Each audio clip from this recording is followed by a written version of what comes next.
اگر ما برای گردهمایی وارد میدان شویم، اگر در سطح ما حزب نهضت، حزب سوسیال دموکرات اگر در سطح ما نباشد، بعد حکومت را نو کردن، حال اینها چی می شود؟ دویم سوالم این است که پرزیدنت امروزه که بسیار جنایت ها میکند، ما می توانیم به صورت گگ این را کشیم. و سیومش این است که برای چی هر سال یعنی که همون ویدیو فیلم های سال 92 را در تلویزیون های دولتی نمایش میدهند و میگویند که ما برای شما صلح آوردیم. مفصل‌تر شما میفهمونید. سپاس به شما برادر عزیز. درباره حزب ها من گمان میکنم که حرکت مقاومت نو، اپوزیسیون که امروز قدم‌های اولیش میگذارد، این فراحزبی و فرامیلی است. در آن همه اشتراک میکنند. من به این شبهه ندارم، برای اون که مقصد ما مقدس است.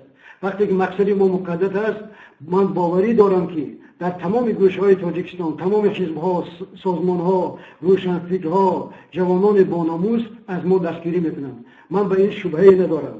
درباره سود بین‌الخلقی دادن رحمانوف 3 سال از این پیش من با یک گروه ادوکات‌های سطح بین‌الخلقی صحبت داشتم. واقعاً ما در پی این هستیم. حتما ما رحمانوف را به سود بین‌الخلقی میدهیم. درباره فیلم ها یکی از تلویزیون تاجیکستان نمایش میدهند. البته دیگر این مردم به افسانه های رحمانوف باور نمی کنند، بغیر یک گروه یکی زامبی هستند و فیلم های واقعی، فیلم های اساسی به نزدیکی درباره رحمانوف پیدا می شوند. رحمانوف میداند یک چی است، خیلی میگه که زنگی به شستن سفید نمی شود. هزاران بار میلیون ها بار از رحمانوف ستایش کنند که رحمانوف این و آن است، کسی دیگر به رحمانوف باور ندارد.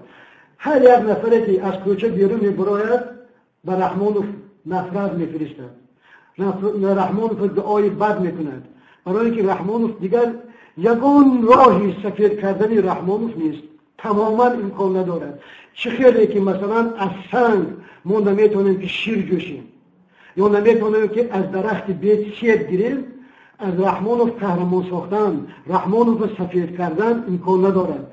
رحمانوف شاهنامه تاریخ، شاهنامه زندگی، شاهنامه تاجیکستان است.